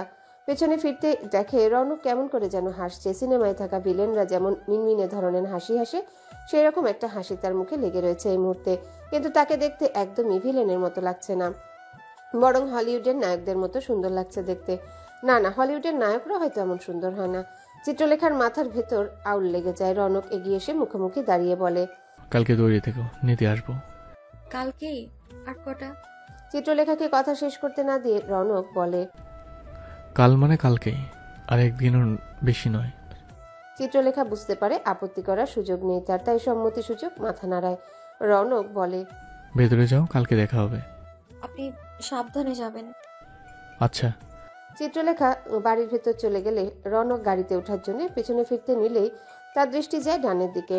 খানিকটা দূরে একটা টং দোকানে সামান্য আড়াল হয়ে দাঁড়িয়ে আছে মামুন। চিত্রলেখা হয়তো এই কারণে চাইছিল না রৌনক আসুক বা গাড়ি থেকে নামুক। এটা আন্দাজ করতে পেরে ইচ্ছে করে রৌনক গাড়ি থেকে নেমেছে। সে চাইছিল মামুন দৃশ্যটা দেখুক। তার কাজ আপাতত হয়ে গেছে। আজকের রাতটা মামুন নামক লোকটা নিজের মাথার চুল ছিঁড়ে কাটাবে। আসল বোম কাল ফাটাবে সে। আর অপেক্ষা না করে রৌনক গাড়িতে উঠে বসে। তাকেও বাড়ি ফিরতে হবে। বাসায় ফিরতেই তানিয়ার সঙ্গে দেখা হয় রৌনকের। দেবরকে দেখে তানিয়া হাসি হাসি মুখ করে জিজ্ঞাসা করে, এতক্ষণে ফিরলে তাহলে? আমার জন্য অপেক্ষা করছিল বুঝি? শুধু তোমার জন্য নয়, বাড়িতে আজ তো নতুন সদস্য আসার কথা, মূলত তার জন্যই অপেক্ষা করছিলাম, তাকে ওয়েলকাম করব বলে। তাকে ওয়েলকাম করার জন্য আরও একটা দিন অপেক্ষা করতে হবে তোমায়। কেন? তোমার হাতে সময় আছে? সারা রাতই তো পড়ে আছে, কেন বলো তো? তাহলে কষ্ট করে 2 কাপ কফি বানিয়ে আমার ঘরে আসো, ততক্ষণে আমি ফ্রেশ হয়ে নিচ্ছি। তারপর কফি খেতে খেতে বিস্তারিত বলবো তোমায়। ঠিক আছে, তুমি ঘরে গিয়ে ফ্রেশ হও, একটু পরেই কফি নিয়ে আসছি। রৌনক আর দেরি করে না, তানিয়াকে ড্রয়িং রুমে রেখে উপরে চলে যায়। বাড়ি ফিরে নিজের ঘরে এসে প্রথমে রৌনক যে কাজটা করে সেটা হচ্ছে মোবাইল ফোন চার্জে লাগানো। আজকে এর ব্যতিক্রম হয়নি, তবে ফোনটা চার্জে লাগানোর আগে একটা নতুন কাজ করেছে সে, যা মাঝে অনেকদিন বলা বাহুল্য কয়েক বছর করা হয়নি। চিত্রলেখাকে একটা মেসেজ পাঠায় সে, তারপর ফোনটা চার্জে লাগিয়ে বাথরুমে চলে যায় ফ্রেশ হতে। যদিও ফোন করতে চেয়েছিল, কিন্তু কি একটা চিন্তা করে আর কল না দিয়ে মেসেজ পাঠায় কেবল। রৌনক ফ্রেশ হয়ে বেরিয়ে আসার কিছুক্ষণ পরে তানিয়া 2 কাপ কফি সমেত এসে উপস্থিত হয়। ভাবিকে দেখেই রৌনক জিজ্ঞাসা করে, ঘরে বসবে নাকি বারান্দায় যাবে? তোমার যেভাবে সুবিধা হয়। একটা মেল চেক করবো, ঘরেই বসে কাজটা করতে করতে না হয় তোমার কথা জবাব দিব। রৌনক তার বেডের একপাশে রাখা সিঙ্গেল সোফায় বসে পড়ে। সামনে রাখা ছোট টি টেবিলে ল্যাপটপ রাখে। তানিয়া এগিয়ে এসে কফির কাপটা পাশেই নামিয়ে রেখে নিজে গিয়ে বসে বিছানার কার্নিশ ঘেঁষে। কফিতে 2 বার চুমুক দেওয়ার পর তানিয়া জিজ্ঞাসা করে, বললে না তো নতুন সদস্যের আশা পিছিয়ে গেল কেন? জানাই তো, হুট করে বিয়েটা করলাম। এদিকে তাও তুমি জানো, কিন্তু ওদিকে কেউ জানে না। তাই চন্দ্র বলল আজকের একটা ওকে সময় দিতে, কালকে নিয়ে আসবো। চন্দ্রকে? রৌনক ল্যাপটপের উপর থেকে মুখ তুলে তানিয়ার দিকে তাকায়। স্মিত হেসে পুনরায় ল্যাপটপে চোখ নামিয়ে বলে, চিত্রলেখা। নাম বলতে বলতে যেন রৌনকের মুখের হাসি প্রশস্ত হয়। তানিয়া জিজ্ঞাসা করে, ওর নাম চন্দ্র? না তো। তাহলে তুমি যে চন্দ্র ডাকলে? এটা আমার দেওয়া নাম, শুধু আমিই ডাকবো। তানিয়া কিছু বলে না। তার মনের ভেতর মিশ্র অনুভূতি ক্রিয়া করে। রৌনককে দেখে তার খুশি লাগছে, আবার একটা কেমন শূন্য লাগায়, যেন ভেতরটা হাহাকারও করতে চায়। নিজেকে সামলে নিয়ে তানিয়া কৌতূহলী দৃষ্টি নিয়ে তাকায়, বলে, একটা কথার জবাব দিবে সত্যি করে? আমাকে কখনো মিথ্যে বলতে শুনেছো নাকি? সত্যি করে বলো তো, তোমার প্রেম করছিলে না? আমরা বলতে? তুমি আর চিত্রলেখা? একদমই না, আমাদের ভিতরে এতদিন কোনো প্রেম ছিল না। আজকের পর হলে হতে পারে, তবে আজ বিকাল পর্যন্ত কোনো প্রেম ছিল না, এটা কনফার্ম থাকতে পারো। বিশ্বাস হচ্ছে না। বিয়ে হয়েছে 24 ঘন্টাও হয়নি। 24 ঘন্টা বাদ দাও, এখনো তো দুজনের একসাথে কয়েক ঘন্টাও থাকলে না, অথচ তোমার চোখ মুখ জুড়ে স্পষ্ট চিত্রলেখাকে দেখতে পাচ্ছি। আর তুমি বলছো তোমাদের মাঝে প্রেম ছিল না? সত্যিই কোনো প্রেম ছিল না ভাবি। আমার বিশ্বাস হচ্ছে না রনক। বিশ্বাস করো ভাবি, আমাকে তো তুমি চেনোই। চিনি বলেই তো আমার চেনা জানা রনকের সাথে তোমাকে মিলাতে পারছি না। আবার অমিলটা যে কোথায় সেটাও ঠিকমতো ধরতে পারছি না। এত রহস্য রহস্য লাগছে কেন বলো তো? রৌনক মুখে কিছু বলে না, কেবল শব্দহীন স্মিত হাসে। তানিয়া নিজের আগ্রহ দমিয়ে রাখতে পারে না, আগ্রহ ভরে আরো জিজ্ঞাসা করে, তোমার কি একটু ইতস্ত লাগছে না? কেন ইতিহাস লাগবে? কেন ইতিহাস লাগার মতো তো কিছু করিনি। এই যে হুট করে বিয়ে করে ফেললে, কোনো চিন্তা ভাবনা ছাড়া, পরিকল্পনা ছাড়া। বিয়ে ইতিহাস হওয়ার মতো কোনো ব্যাপার নাকি? জীবনে বিয়ের চেয়ে সুন্দর কিছু হতে পারে? তাছাড়া আমাকে তো তুমি চেনোই। পরিকল্পনা ছাড়া আমি কখনো কোনো কিছু করতে দেখেছো এত বছরে? আমি তো আবার ভাবলাম তুমি খুশি হবে, তাই আমি বিয়ে করেছি বলে।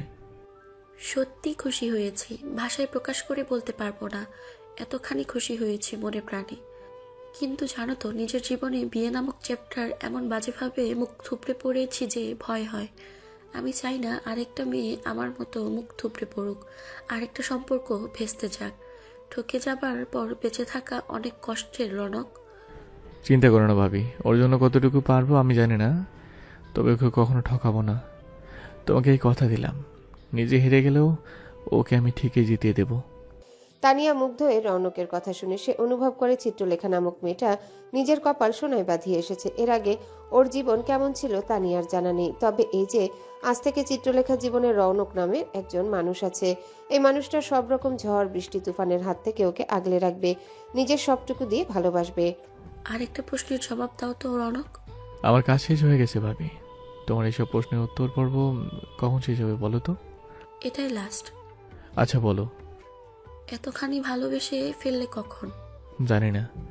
আরে বলোই না, এই ভালোবাসাটা কখন চলে এলো তোমার ভেতর? আমি সত্যি জানি না ভাবি, এখন শিওর হয়ে বলতে পারছি না ভালোবাসি কিনা। বাসো বাসো, শতভাগ বাসো, কিন্তু আমি খুঁজে পাচ্ছি না এসব হলো কখন। রৌনক আর জবাব দেয় না, শব্দহীন স্মিত হাসে। তার চন্দ্রলেখার কথা চিন্তা করে মুখে লেগে থাকা সেই হাসি প্রশস্ত হয়, আরো খানিকটা গভীর হয়। তানিয়া চলে যাবার আগ মুহূর্তে দাঁড়িয়ে পড়লে রৌনক বলে, আর একটা প্রশ্ন করতে চাও নিশ্চয়ই, করে ফেলো। মাকে কখন জানাবে? কাল। কিভাবে কি বলবে কিছু ভেবেছো, নাকি আমি বলবো? তোমাকে বলতে হবে না, যা বলার আমি বলবো। ঠিক আছে, বেস্ট অফ লাক। তানিয়া চলে গেলে পরে রুমের দরজা লক করে লাইট অফ করে দিয়ে বিছানায় গা এলিয়ে দেয় রৌনক। বন্ধ চোখের পাতায় তার এলোমেলো চিত্রলেখার চেহারা ভাসে। সে চাইলে বিয়ের আগে চিত্রলেখাকে নিয়ে গিয়ে শপিং করে একটা ভালো পার্লার থেকে সাজিয়ে নিয়ে তারপর বিয়েটা করতে পারতো, কিন্তু ইচ্ছে করে করেনি। একটা সাধারণ কামিজে, মুখে কোনো প্রসাধনী নেই, চুলগুলো হাত কোপা করা। চিত্রলেখার চোখে মুখে যতখানি মায়া মাখা ছিল, মেকআপের তলে তার ঢাকা পড়ে যেত, যা রৌনক চায়নি। তার তো আড়ম্বরহীন চিত্রলেখাকেই ভালো লাগে। হয়তো তানিয়ার ভাষায় সে ভালোবাসে ওই সাধারণ দেখতে চিত্রলেখাকে, যার ভিতর কোনো রকম বাড়াবাড়ি নেই কোনো কিছুর। চিত্রলেখা তাকিয়ে আছে ফোনের স্ক্রিনের দিকে। রৌনকের পাঠানো মেসেজটা এই পর্যন্ত কতবার পড়েছে তার হিসাব নেই। এই যে এক্ষুনি আবার পড়লো সে, খুব বেশি কিছু না। রৌনক লিখে পাঠিয়েছে, আমি বাসায় পৌঁছে গিয়েছি। এই যে তাকে জানানোর ব্যাপারটা। অদ্ভুত এক অধিকারবোধ, দায়িত্ববোধ অনুভব করে চিত্রলেখা। সেই সঙ্গে এও উপলব্ধি করে তার জীবনটা পাল্টে গেছে, আগের মতো আর কিচ্ছুই নেই। তার জীবনে আরো একজন মানুষের আগমন হয়েছে, যাকে চাইলেও সে হেলায় ফেলতে পারবে না, অবহেলা করতে পারবে না। বরং তার জীবনের সবটা জুড়িয়ে থাকবে এই মানুষটা। চিত্রলেখা চোখ বন্ধ করতে পারে না, মনে হয় না সারা রাত আর ঘুমাতে পারবে। বারবার মস্তিষ্কের ভেতরে আলোড়িত হয় একটা কথা, আমার বিয়ে হয়ে গেছে। এসব ভাবতে ভাবতে চিত্রলেখার রাত ভোর হয়। চিত্রলেখাদের বাসার ড্রয়িং রুমে বসে আছে রৌনক, অন্য পাশে আছে নার্গিস বেগম, লিখন, চয়ন ও চারু। চিত্রলেখা দাঁড়িয়ে আছে রৌনকের পাশে, বসতে পারছে না বেচারি, চিন্তায়। এখনই বিয়ের বিষয়টা সবাইকে বলতে হবে। বেশ কিছুক্ষণ চুপ করে থাকার পর রৌনক চিত্রলেখার মুখের দিকে তাকিয়ে বলে, তুমি বলবে না আমি বলবো।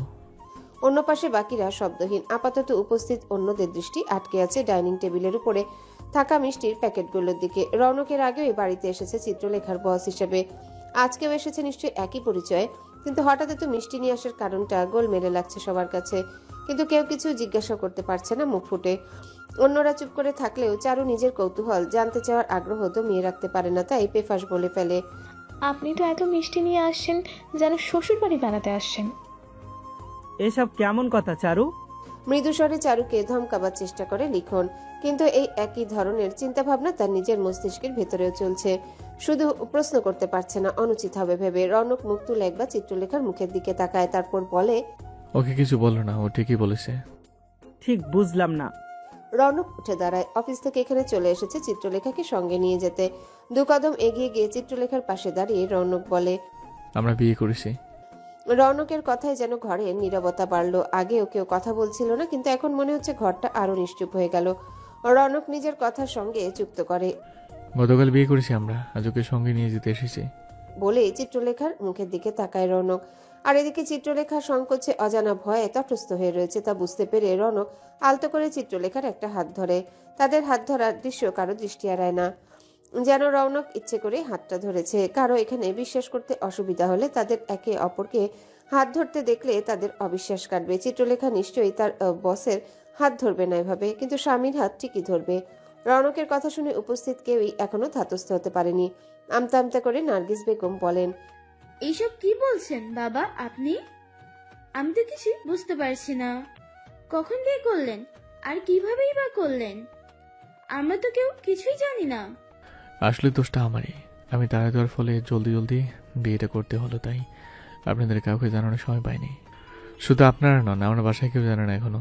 এখান থেকে গিয়ে বাসায় জানাবো। নার্গিস বেগম হয়তো আরো কিছু বলতেন, কিন্তু তার আগে লিখন দাঁড়িয়ে পড়ে, চিত্রলেখাকে উদ্দেশ্য করে বলে, আপা একটু ঘরে আসো তো, কথা আছে। লিখন আর দাঁড়ায় না, চিত্রলেখার ঘরে চলে যায়।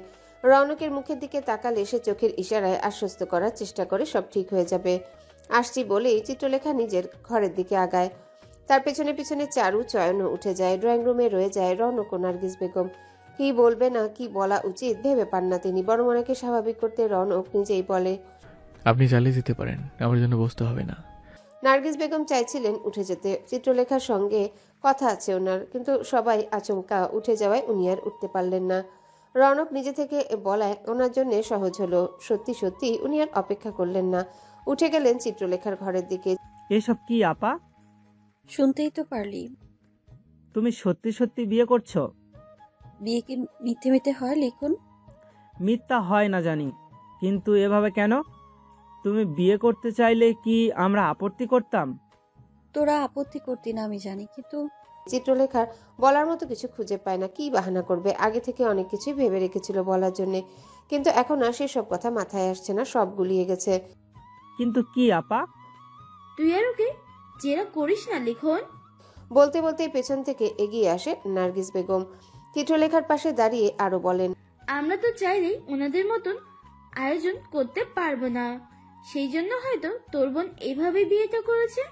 তোর বোনকে কখনো দেখছিস চিন্তা ভাবনা ছাড়া কোনো কাজ করতে? তোরা আর ওর উপর রাগ করিস না। ফস করে একটা দীর্ঘশ্বাস ছেড়ে লিখন বলে, আমি রাগ করি না খালা। আমার বোন বিয়ে করেছে নিজের পছন্দে, নিশ্চয়ই নিজের পছন্দের মানুষকে বিয়ে করেছে। আমার জন্য এটা খুশির ব্যাপার। দুঃখ লাগলেও আপ্পা আমাদের বঞ্চিত না করলেও পারত। জানি ওনাদের মতো আচার অনুষ্ঠান করার সামর্থ্য আমাদের নাই। অন্তত যেভাবে বিয়েটা হয়েছে সেভাবেই না হয় আমরা সঙ্গে থাকতাম, তাও তো বলতে পারতাম। আমার আপার বিয়েতে সময় আমি তার পাশেই ছিলাম। এতখানি আপার আমাদের বঞ্চিত করা উচিত হয় নাই খালা। লিখন নিজের জায়গা থেকে এগিয়ে এসে চিত্রলেখার একটা হাত ধরে জিজ্ঞাসা করে, তুমি নিজের পছন্দে নিজের ইচ্ছায় বিয়েটা করেছো তো? চিত্রলেখা কেবল মাথা ঝাঁকায়। লিখন আরো বলে, কেন করছো? কি কারণে করছো? হঠাৎ কেন করলা? কিছু জানতে চাইবো না? তুমি ভালো থাকলেই চলবে, এর বেশি আমার কিছু চাই না আপা, সত্যি বলছি। চিত্রলেখা লিখনের হাত ছেড়ে দিয়ে ভাইকে জড়িয়ে ধরে কেঁদে ফেলে। আমি ভাবছি তোরা হয়তো রাগ করবি, তাই আগে বলার সাহস পাইনি। তুমি কি পাগল হয়েছো আপা? তোমার বিয়ের কথা শুনলে আমরা রাগ করব? তুমি ভাবলে কেমনে? এত বোকা কেন তুমি আপা? চিত্রলেখার কথা বলতে পারে না। লিখন নিজেই জিজ্ঞাসা করে, তুমি কি আজকেই চলে যাবা? লিখনকে ছেড়ে দিয়ে নিজের চোখ মুছে চিত্রলেখা মাথা ঝাঁকিয়ে বলে, আজকেই নিয়ে যাবেন, গতকালই নিয়ে যেতেন। আমিই বলেছি আজকের কথা। তোমার বরের তো দেখছি অনেক তাড়া আপা। উপস্থিত সকলের মুড ঠিক করতে মজা করে কথাটা পাশ থেকে বলে চয়ন। তাকে ধমকে দিয়ে লিখন বলে, তোর বড় বোনের বর, তুই মজা নিচ্ছিস বেয়াদব। চিত্রলেখা বাধা দিয়ে বলে, থাক, ওকে বকিস না। এবারে নার্গিস বেগম সকলকে তাড়া দিয়ে বলেন, নতুন জামাই একা বসে আছে, তোরা সব এখানে বসে থাকবি? জাগিয়ে বেচারাকে সঙ্গ দে। চারু, তুই চা নাস্তা দিয়ে গিয়ে, আমি আসছি। ওরা বেরিয়ে গেলেই নার্গিস বেগম বলেন, তুই একটু থাক। চিত্রলেখার খাটের নিচে থাকা একটা পুরনো ট্রাঙ্ক বের করেন নার্গিস বেগম। এটাই কি আছে কেউ জানে না। ট্রাঙ্কের তালা খুলতে চিত্রলেখা তাকিয়ে থাকে। নার্গিস বেগম এতকাল যত্ন করে ট্রাঙ্কের ভেতর চিত্রলেখার মায়ের বেশ কিছু গহনা আড়াল করে রেখেছিলেন। নিজের স্বামীকে সে ভালো করেই চিনেন। ওই লোকের নজরে গহনাগুলো পড়লে অনেক আগেই সব বেঁচে ফেলতেন, তাই এতগুলো বছর কাউকে গহনাগুলোর হদিস হতে দেননি। গহনাগুলো বিছানায় মেলে দিয়ে বলেন, তোর যেটা পছন্দ তুই নিয়ে যা, বাকিগুলো চারু, লিখন, চয়নের বইয়ের জন্য থাকুক। মায়ের গহনাগুলোকে দু হাতে নিয়ে বুকে জড়িয়ে ধরে চিত্রলেখা। গহনাগুলো থেকে মা মা ঘ্রাণ পাওয়া যাচ্ছে। কিছুক্ষণ বুকে জড়িয়ে রাখার পর পুনরায় নামিয়ে রাখে। গুছিয়ে রাখতে রাখতে মৃদু হেসে চিত্রলেখা বলে, এই সামান্য কটা জিনিস 4 ভাগ করতে চাও? এগুলোর উপর তোদের চারজনের সমান অধিকার। আমার এখান থেকে কিচ্ছু লাগবে না খালা। এই গহনাগুলো তুমি চারুকে দিয়ে দিও, ওর বিয়ের সময়। লিখন চয়নের বিয়ের সময় ওদের বউদেরকে দিতে হবে, তো সেটা সময়টা সময় মতো আমি দেখে নিব। এগুলো সব চারুর জন্যই থাকুক খালা। তুই কিচ্ছু নিবি না? তোমার দোয়া ছাড়া আমার আর কিচ্ছু লাগবে না খালা। কিন্তু এভাবে খালি কান গলা নিয়ে শ্বশুর বাড়ি গেলে কি ভালো দেখাবে? এসব নিয়ে তোমার ভাবতে হবে না, যারটা সে ঠিক ব্যবস্থা করে নিবে। নার্গিস বেগম চিত্রলেখার একটা হাত ধরে বলেন, তোরে আমি পেটে ধরি নাই, তারপরও তুই আমার সন্তান।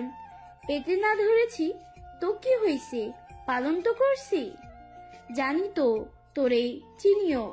অকারণে কিছু করার লোক তুই না। বিয়ের মতন এত বড় একটা সিদ্ধান্ত যে তুই এমনি এমনি নিস নাই তাও জানি, কিন্তু কেন এত বড় একটা সিদ্ধান্ত নিয়েছি তা জানতে চাইবো না। তোর যদি কোনোদিন মনে হয় খালারে বলবি, তখনই শুনবো। তোর উপর আমার অনেক বিশ্বাস রে মা। দিন দুনিয়া ভুল হইতে পারে, কিন্তু আমার চিত্র কোনদিন ভুল কাজ করবে না, আমি জানি। খালার কথায় চিত্রলেখা চোখ ভিজে আসতে চায়, কিন্তু আপাতত কান্নাকাটি করার সময় নয়। কান্নাকাটির জন্য পরে সময় পাওয়া যাবে, আপাতত নিজেকে সামলে নেয়। চিত্রলেখা ড্রয়িং রুমে ফিরে আসতে রৌনক তার দিকে কয়েকটা শপিং ব্যাগ এগিয়ে দিয়ে বলে, আমাদের বের হতে হবে, তুমি তৈরি হয়ে নাও। এর মধ্যে কি? তোমার কাপড় চোপড় আর কিছু প্রয়োজনীয় জিনিস। চিত্রলেখা তৎক্ষণাৎই খুলতে নিলে রৌনক বাধা দিয়ে কাছাকাছি এগিয়ে এসে কানের কাছে মুখ নিয়ে ফিসফিস করে বলে, এখানেই খোলো না, ব্যাগের ভেতর তোমার জন্য আন্ডারগার্মেন্টস আছে। রৌনকের কথা শুনে চিত্রলেখা চোখ বড় বড় করে তাকায়। তা দেখে রৌনক আরো বলে, আমি চাই না তুমি এখান থেকে কিছু নিয়ে যাও, তাই তোমার প্রয়োজন হবে এমন সব কিছু নিয়ে এসেছি। যদিও ওখানে এক সেট আছে, বাকিটা সব পরে ব্যবস্থা হয়ে যাবে। সকলের উপস্থিতিতে দুজনে এভাবে কথা বলাটা কেমন দেখায় চিন্তা করে চিত্রলেখা সরে দাঁড়ায়। ইতস্তত ভঙ্গিতে বলে, আমি তৈরি হয়ে আসছি। চিত্রলেখার পেছন পেছন চারুও চলে আসে। ঘরে ঢুকে দরজা আটকে দেয়।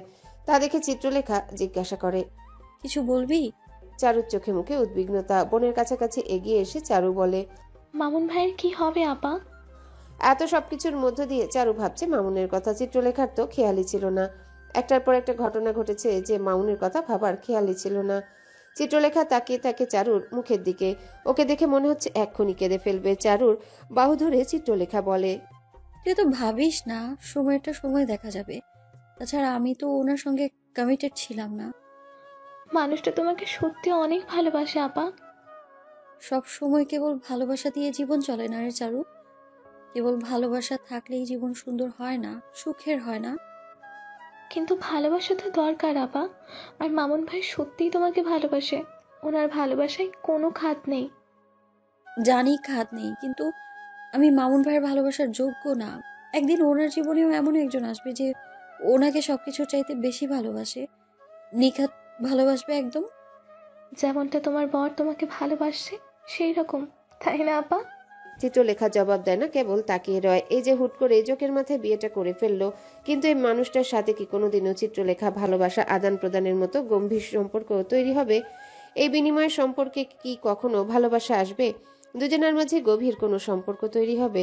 কাছাকাছি আসা হবে কি কখনো? চিত্রলেখা তৈরি হয়ে বেরিয়ে আসতে তাকে দেখে উঠে দাঁড়ায় রৌনক।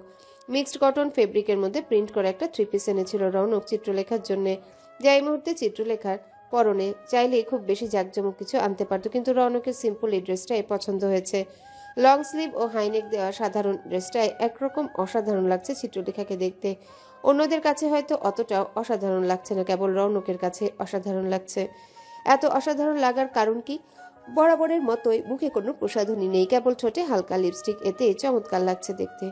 রৌনক চিত্রলেখার জন্য ছোট একজোড়া রেগুলার পরার মতো কানের দুল, গলার একটা চেন, লকেট, দু হাতের জন্য দুটো করে চারটা চুড়ি, দুটো আংটিও নিয়ে এসেছিল। সবগুলো জিনিসই ডায়মন্ডের। প্রথমে চিত্রলেখা দেখে ভেবেছিল হয়তো স্টোনের হবে, কিন্তু তার বুঝতে বেশি একটা সময় লাগেনি জিনিসগুলো ডায়মন্ডের। বুঝতে পারার পর পড়তে ইতস্তত লাগলেও কিছু করার ছিল না। রৌনক চিত্রলেখাকে দেখে বলে, নাকের জিনিসটা তোমাকে সঙ্গে করে নিয়ে কিনবো, তাই কিনে নিই। চিত্রলেখা কেবল ফয়েল ফেলে দৃষ্টিতে তাকিয়ে থাকে, মুখে রাগ করে না। পাশ থেকে নার্গিস বেগম বলেন, আজকে নিয়ে যাবেন? কয়টা দিন পরে না হয়? কয়েকদিন পরে এসে না হয় থেকে যাবে, আমি নিয়ে যাই। সামনে অনেক কাজ বাকি।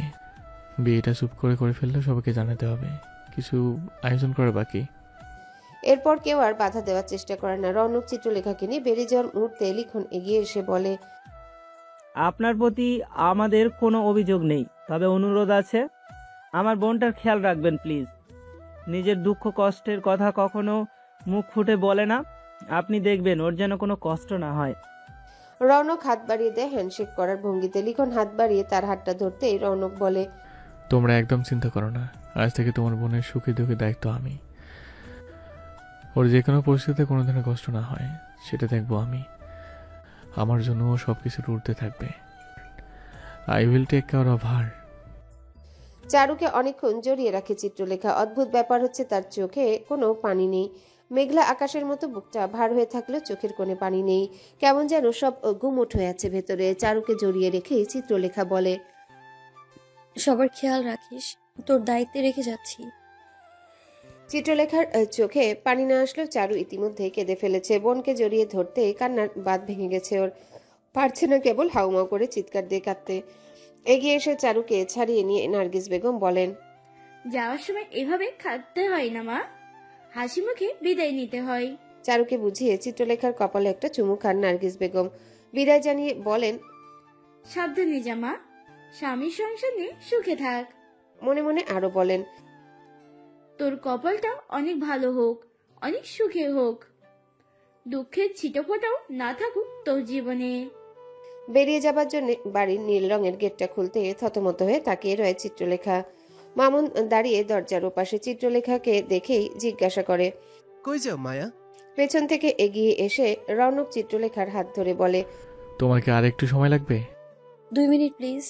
মাথা ঝাঁকিয়ে বেরিয়ে যায় রৌনক। এগিয়ে গিয়ে গাড়ির কাছে দাঁড়ায়। মামুন তাকিয়ে আছে চিত্রলেখার মুখের দিকে।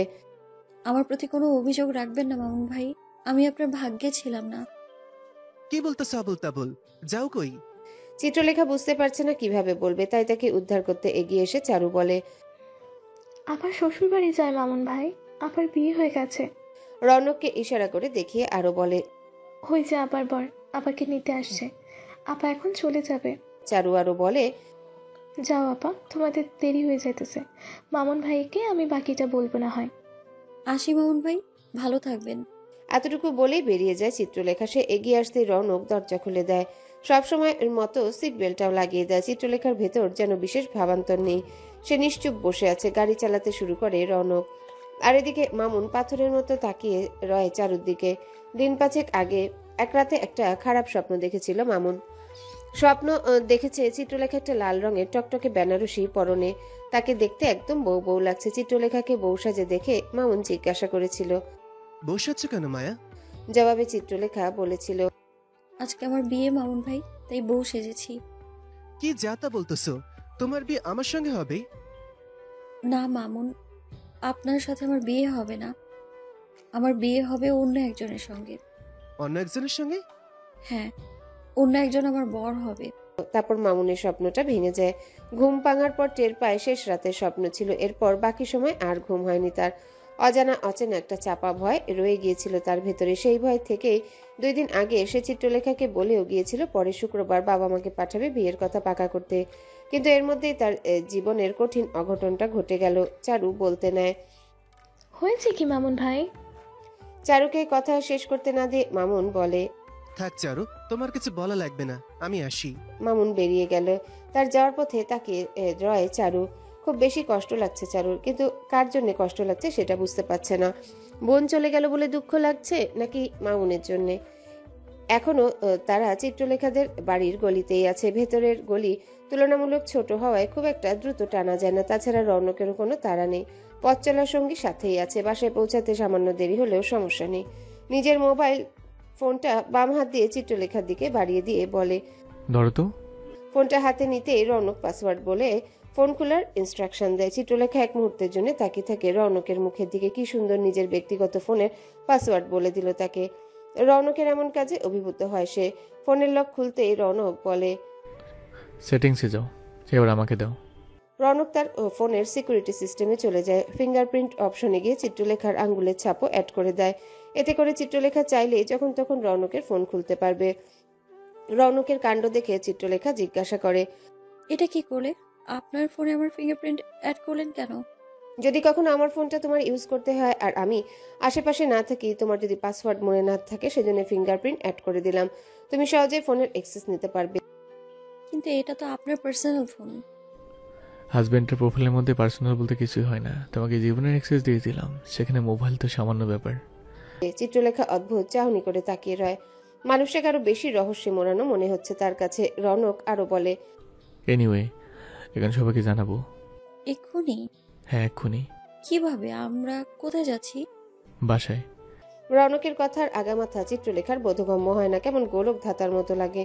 চিত্রলেখাকে কিছু ক্লিয়ার না করে রৌনক জিজ্ঞাসা করে, তোমার ফেসবুক আইডি আছে না?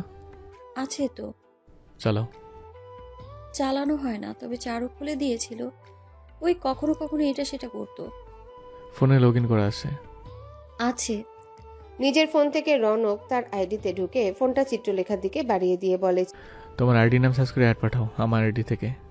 চিত্রলেখা বাড়তি প্রশ্ন করে না। রৌনক যা বলে তাই করে। নিজের অ্যাকাউন্টে অ্যাড পাঠিয়ে জিজ্ঞাসা করে, এরপর? তোমার আইডি থেকে অ্যাকসেপ্ট করো। কিন্তু আমার ফোনে তো ইন্টারনেট নেই। 1 মিনিট। রৌনক নিজের ফোনের হটস্পট চালু করে চিত্রলেখার ফোনে কানেক্ট করে দিয়ে নিজেই তার আইডিতে ঢুকে গিয়ে রিকোয়েস্ট অ্যাকসেপ্ট করে। তারপর নিজের ফোন থেকে চিত্রলেখাকে ট্যাগ করে ম্যারিটাল স্ট্যাটাস পোস্ট দিয়ে বলে, নোটিফিকেশন গিয়েছে তোমার আইডি থেকে, অ্যাকসেপ্ট করে নাও। চিত্রলেখা তাই তাই করে যা রৌনক তাকে করতে বলে। বিয়ের স্ট্যাটাস দেওয়া হয়ে গেলে নিজের ফোনটা চিত্রলেখার হাতে দিয়ে রৌনক বলে, সবাইকে জানানো শেষ, আমার ফোনটা সাইলেন্ট করে তোমার কাছে রেখে দাও। 5 মিনিট পরে ফোন আসতে শুরু করবে। ফোনে বাড়ি ফিরছি, এর মধ্যে কারো ডিস্টেন্স চাই না। বলেই রৌনক গাড়ি চালাতে শুরু করে। চিত্রলেখা কয়েক মুহূর্ত তাকায় রৌনকের মুখের দিকে, তারপর চোখ সরিয়ে নেয় অন্যদিকে। হ্যালো বন্ধুরা, পরবর্তী পার্ট খুব তাড়াতাড়ি আসবে, তো সবাই অপেক্ষায় থাকো। আর চ্যানেলটি যারা এখনো সাবস্ক্রাইব করোনি তারা পরবর্তী পার্ট দেখার জন্য চ্যানেলটি সাবস্ক্রাইব করে রেখো। ধন্যবাদ সবাইকে, আমাদের সাথেই থেকো।